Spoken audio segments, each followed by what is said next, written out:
नमस्कार दोस्तों, स्वागत है आपका एग्री उड़ान के यूट्यूब चैनल पे। जैसा आप सभी लोगों को पता है कि हम यहाँ पे टॉप 3000 प्रश्नों की एक सुपर सीरीज़ करा रहे हैं, जिसमें से आज हमारा लेक्चर नंबर 4 है।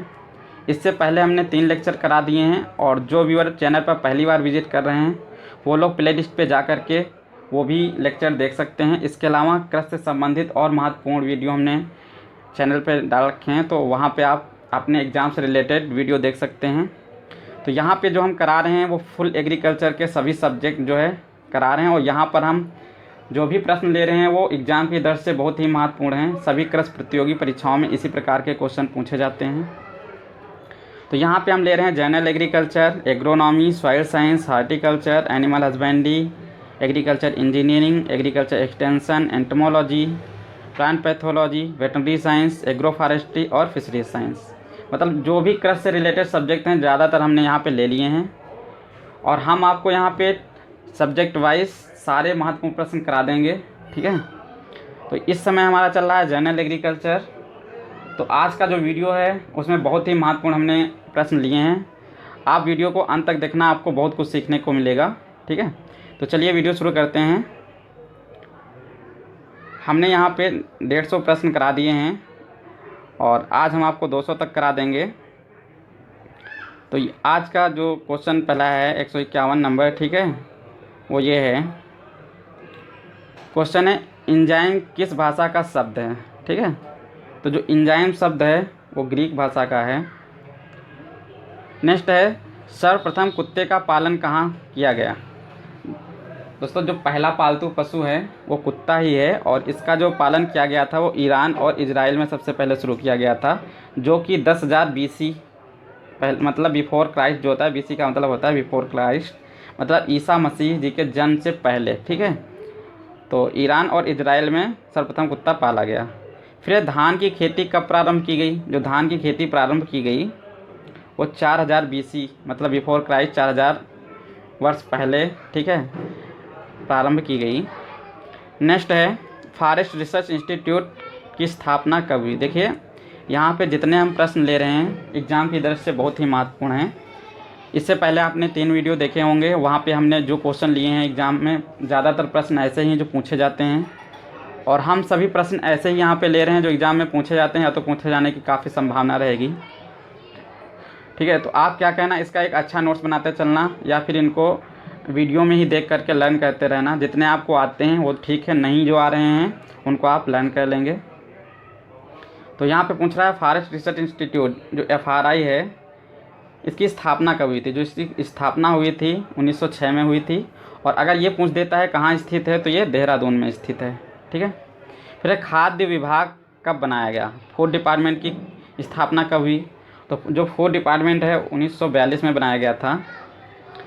फिर अगला क्वेश्चन है, और यह क्वेश्चन एग्जाम में काफ़ी पूछा जाता है, तो यह directorate of plant protection quarantine and storage, ठीक है, जिसको बोलते हैं DPPQS की स्थापना कब हुई थी। जो इसकी स्थापना हुई थी 1946 में हुई थी।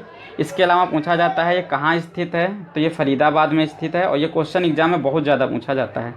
और इसके अलावा ये फरीदाबाद पड़ता है कहाँ पे, हरियाणा में। ठीक है, अगला क्वेश्चन है नफेड, ठीक है, इसका फुल नेम होता है national agriculture cooperative federation marketing federation. ठीक है, इसका गठन कब हुआ था, ये पूछा जाता है नफेड का गठन कब हुआ था। तो इसका गठन जो हुआ था 1958 में हुआ था।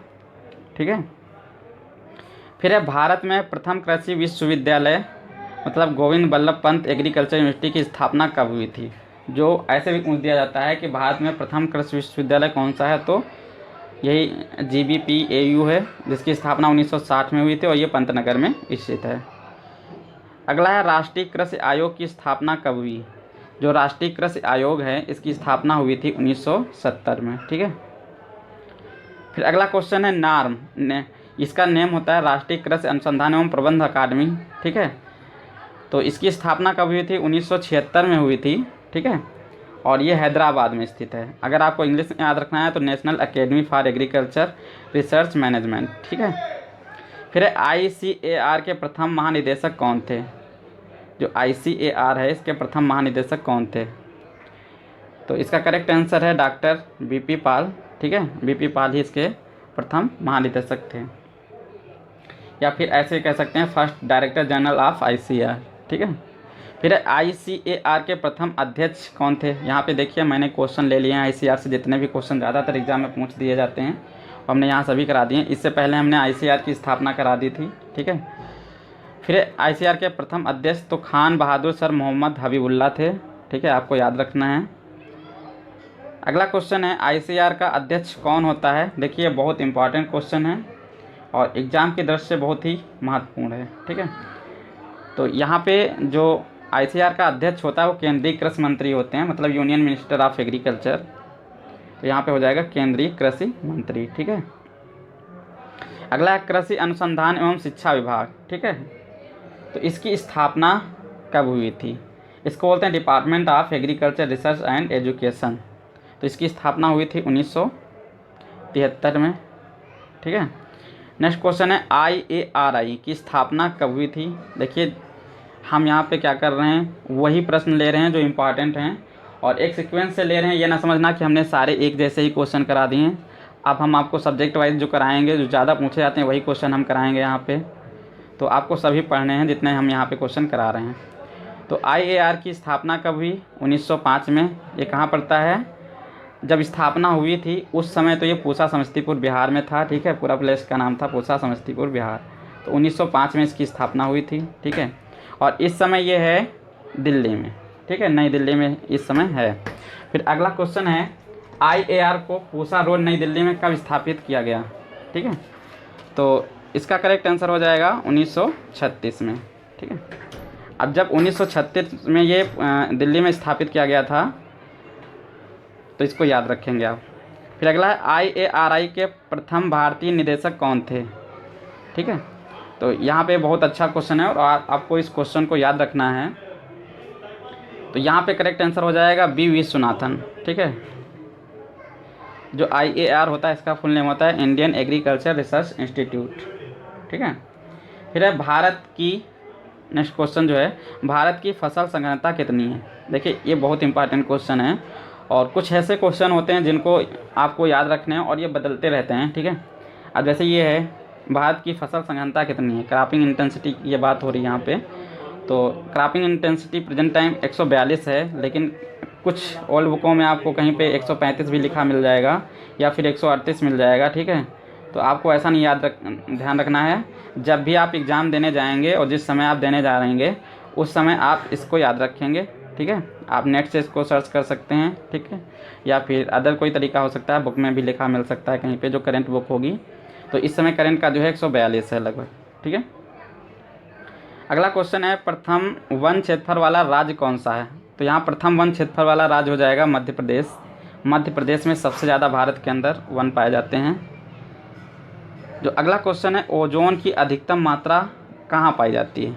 ठीक है, तो जो ओजोन गैस होती है इसकी सबसे ज़्यादा मात्रा पाई जाती है लोअर स्ट्रेटोस्फेयर। ठीक है, जो वायुमंडल होता है। ठीक है, इसमें क्या हमने बताया था कि जो लेयर्स पाई जाती हैं वायुमंडल के लगभग वही 4 होती हैं।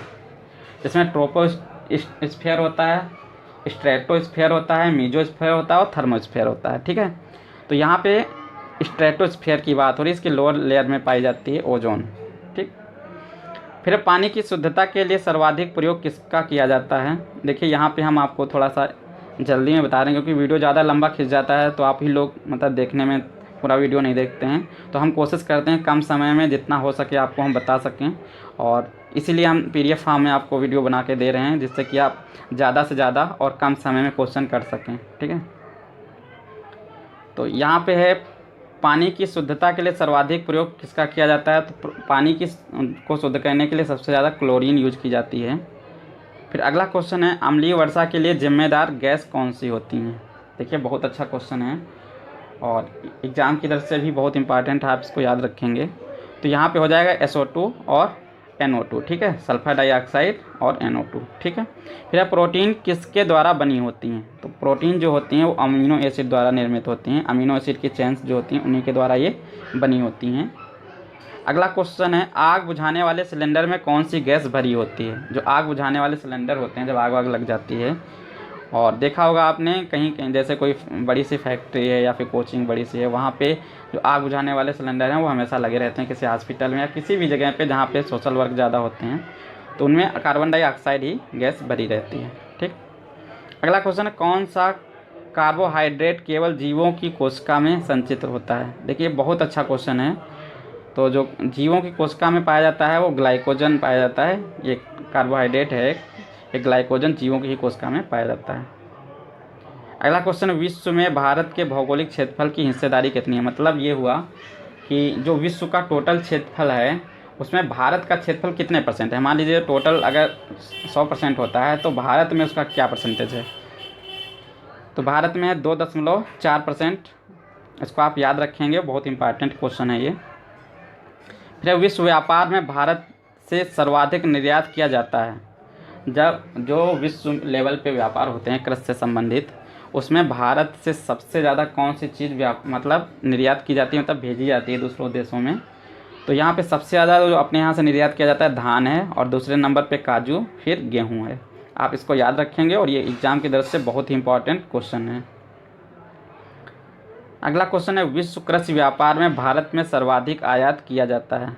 अब इसका मतलब ये हुआ कि जैसे हम यहाँ से निर्यात कर रहे हैं अपने देश से किसी दूसरे देश में ट्रांसफ़र कर रहे हैं, और हम क्या लेते हैं दूसरे देशों से, तो आयात क्या करते हैं हम लोग, सबसे ज़्यादा वनस्पति तेल, इसके बाद काजू, फिर दालें, काजू भी हम ले लेते हैं। ठीक है, फिर विटामिन B1 का रासायनिक नाम क्या है। बहुत अच्छा क्वेश्चन है। आप जितने भी विटामिन के रासायनिक नेम्स हैं उनको पढ़ लेंगे, और अगर आपको समस्या होती है तो आप पोमोलॉजी की प्लेलिस्ट पे जाएंगे और वहाँ से लेक्चर नंबर 3 आप देखेंगे, वहाँ हमने इसको डिटेल में पढ़ाया है। आपको एग्ज़ाम में 100% ज़्यादातर एग्ज़ाम में यहाँ से एक क्वेश्चन आपको 100% मिलेगा। ठीक है, तो आप वहाँ से डिटेल में पढ़ सकते हैं विधिवत बिल्कुल।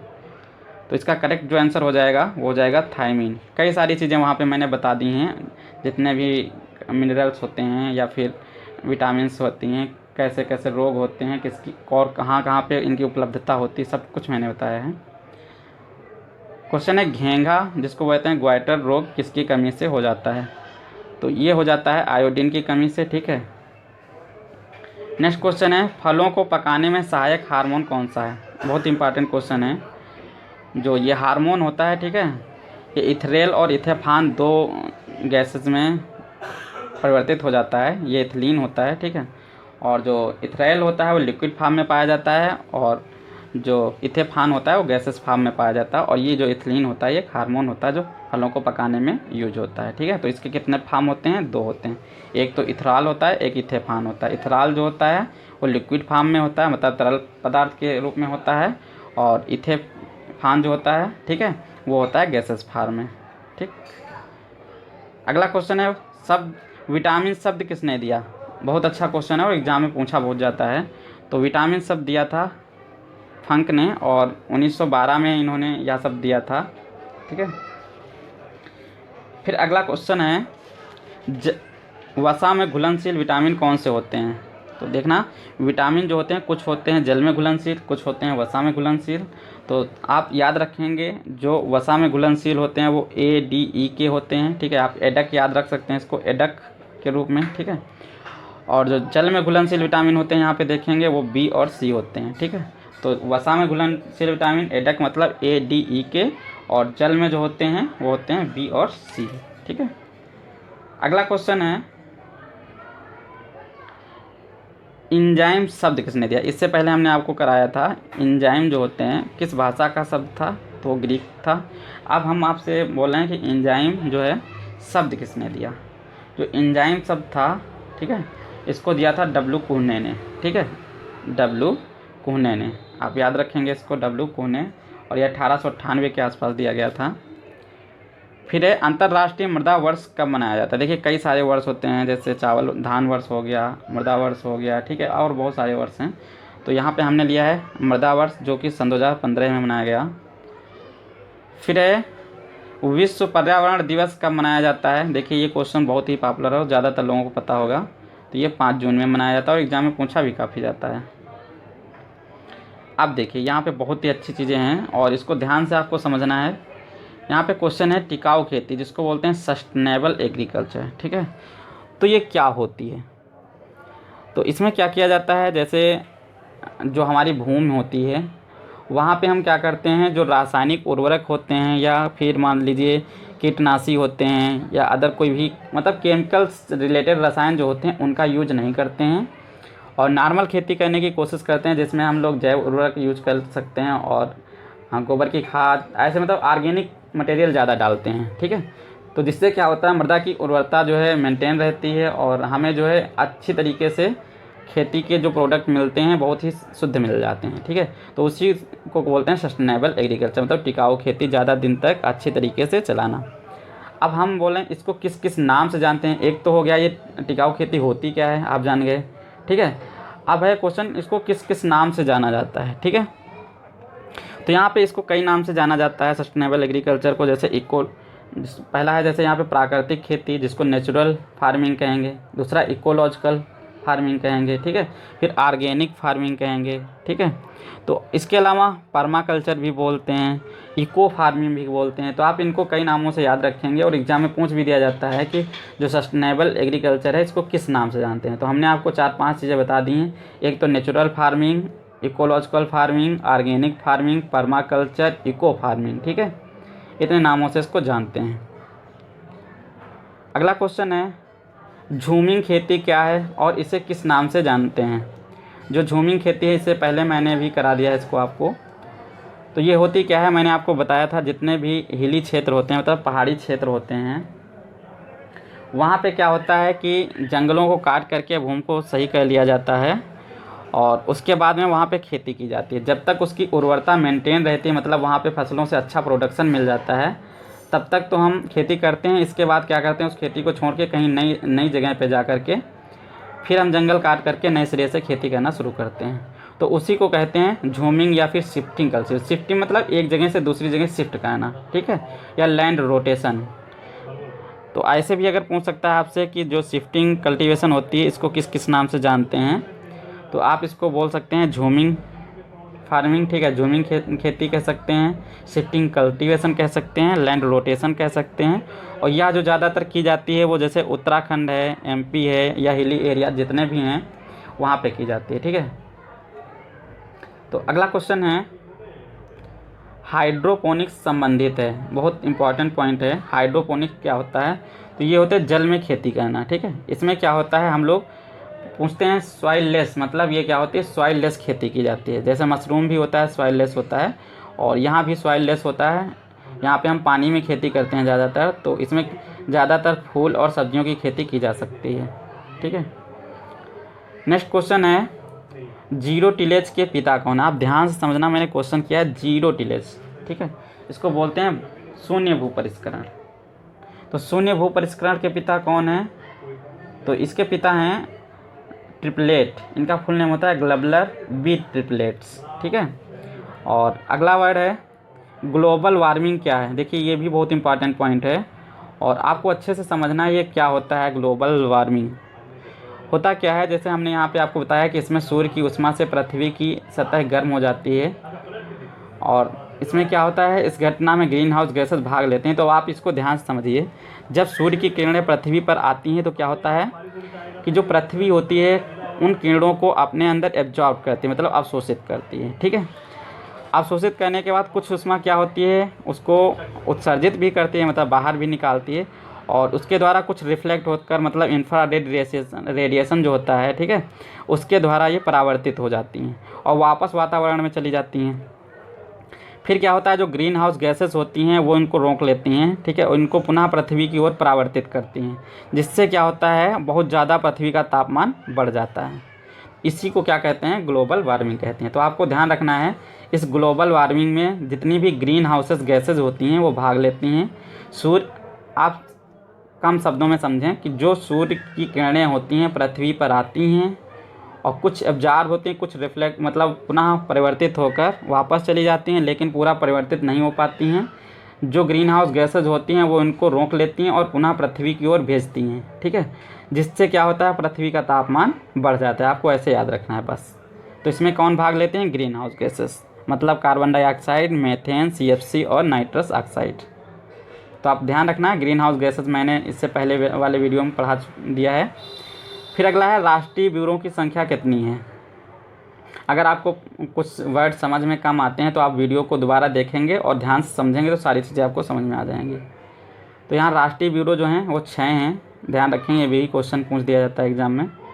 फिर डीम्ड यूनिवर्सिटियों की संख्या कितनी है, तो डीम्ड यूनिवर्सिटी जो है प्रेजेंट टाइम जो है वो 4 हैं, ठीक है। और इससे पहले 5 थी, जो इलाहाबाद एग्रीकल्चर इंस्टीट्यूट था उसको निकाल दिया गया AAI, तो प्रेजेंट में 4 ही हैं। और देख लेना ये कभी घटती बढ़ती रहती हैं, तो इनमें आपको ज़्यादा ध्यान देने की ज़रूरत नहीं है। बस जिस समय आपका एग्ज़ाम है उस समय करंट थोड़ा सा देख लें और नेट से इसको सर्च करके भी देख सकते हैं। फिर केंद्रीय कृषि विश्वविद्यालयों की संख्या कितनी है, तो इसकी 3 है, ठीक है। केंद्रीय कृषि विश्वविद्यालय जो हैं अब इनकी संख्या हो गई है 3। फिर फादर ऑफ टिलेज, इससे पहले हमने आपको कराया है शून्य भू परिष्करण और अब हम करा रहे हैं आपको टिलेज, मतलब जो भू परिष्करण है। हमने ये क्वेश्चन इसलिए ले लिया है जिससे आपको कन्फ्यूजन ना हो। जो फादर ऑफ टिलेज हैं वो जेंथ्रो टूल हैं, ठीक है। कौन है, जेंथ्रो टूल। और जब भी टिलेज शब्द किसने दिया बात आएगी तब भी जेंथ्रो टूल ही होंगे, टिलेज शब्द जेंथ्रो टूल ने ही दिया था, ठीक है। फिर आधुनिक जैविक कृषि के पिता कौन है, ध्यान रखेंगे इसको, बहुत अच्छा क्वेश्चन है। जो आधुनिक जैविक कृषि है इसको बोलते हैं मॉडर्न ऑर्गेनिक फार्म एग्रीकल्चर, ठीक है, मॉडर्न ऑर्गेनिक एग्रीकल्चर। तो इसके पिता जो हैं अल्बर्ट हॉवर्ड हैं, ठीक है, इसको आप ध्यान रखेंगे, बहुत अच्छे क्वेश्चन ये हैं। फिर आपेक्षिक आर्द्रता किसके द्वारा मापी जाती है, जो आपेक्षिक आर्द्रता होती है ये जो द्रवों ऐसे शुष्क होती है जो उसकी होती है हाइग्रोमीटर, जो द्रवों की होती है वो हाइड्रोमीटर होती है। तो इनको याद रखेंगे आप, द्रवों की जो आपेक्षिक आर्द्रता होती है वो हाइड्रो होती है, जो द्रव की होती है, ध्यान रखेंगे। हाइड्रो वर्ड ही जल से रिलेटेड होता है, आप ध्यान रखना। देखो हाइड्रोपोनिक्स जैसे हमने पढ़ाया तो हाइड्रो लगा था, फिर यहाँ पे हाइड्रोमीटर हो जाएगा जैसे जल की अपेक्षिक आर्द्रता, और नॉर्मल वायु की अपेक्षिक आर्द्रता या फिर अपेक्षिक आर्द्रता पूछता है तो वहाँ हाइग्रोमीटर ही होगा। अगला क्वेश्चन है मृदा में जिंक पोषक तत्व पता लगाने के लिए सबसे उपयुक्त फसल कौन सी है। तब कुछ ऐसे प्लांट होते हैं जो इंडिकेटर का काम करते हैं, जैसे इंडिकेटर मोटरसाइकिल या किसी कार में कहीं बस में लगा होता है तो पीछे वाले को सूचना देता है, मतलब भैया हम किधर मुड़ रहे हैं आप देख के आना। तो इसी प्रकार कुछ फसलें होती हैं उनको हम खेत में बोते हैं तो वो हमको सूचना देती हैं कि आपके मृदा में इस पोषक तत्व की कमी हो गई है, आप नेक्स्ट अगर जो फसल कहना तो इस पोषक तत्व को डाल के ही कहना। तो वो कुछ फसलें होती हैं विशेष, जैसे यहाँ पे जिंक पोषक तत्व है उसकी कमी बताने के लिए मक्का बहुत इंपॉर्टेंट फसल है। और दूसरा है मृदा में नाइट्रोजन और कैल्शियम तत्व पता लगाने के लिए सबसे उपयुक्त फसल कौन सी है, तो फूल गोभी और पात गोभी। यहाँ पे हमने 2 मुख्य करा दी हैं, ज़्यादातर जो एग्ज़ाम में पूछी जाती हैं। इसके अलावा अगर ज़रूरत पड़ेगी तो हम आपको जो मेन लेक्चर कराएंगे, मतलब अभी जो एग्रीकल्चर से रिलेटेड हैं वहाँ पे हम बहुत सारी चीज़ें जैसे होती हैं, जैसे सभी यंत्र हैं तो सारे एक पास से दे देंगे, जितने इंस्टीट्यूट हैं एक पास से दे देंगे, जितनी क्रांतियाँ हैं एक पास से दे देंगे। तो इस टाइप के जब क्वेश्चन हम आपको कराएंगे तो वहाँ ये सब क्वेश्चन आपको हम करा देंगे, ठीक है। तो आपको बस इतना कहना है कि अच्छे से पढ़ते रहना है और इन सभी क्वेश्चनों को डेली पढ़ते रहिए और रिवीजन करते रहिए, जिससे कि क्या होगा, आप डेली जब इनको करते रहेंगे तो एग्ज़ाम के टाइम आपके ऊपर बोझ नहीं बनेगा और अच्छा रिजल्ट आप ला पाएंगे। तो आज का वीडियो आपको कैसा लगा, अगर आपको अच्छा लगता है तो अपने सभी दोस्तों तक इस वीडियो को शेयर करना और हाँ कमेंट ज़रूर करना और इस वीडियो को लाइक ज़रूर करना। ज़्यादातर हो सके तो अपने दोस्तों तक इसे ज़्यादा से ज़्यादा शेयर करें। तो आज के लिए इतना ही, मिलते हैं नेक्स्ट वीडियो में, धन्यवाद।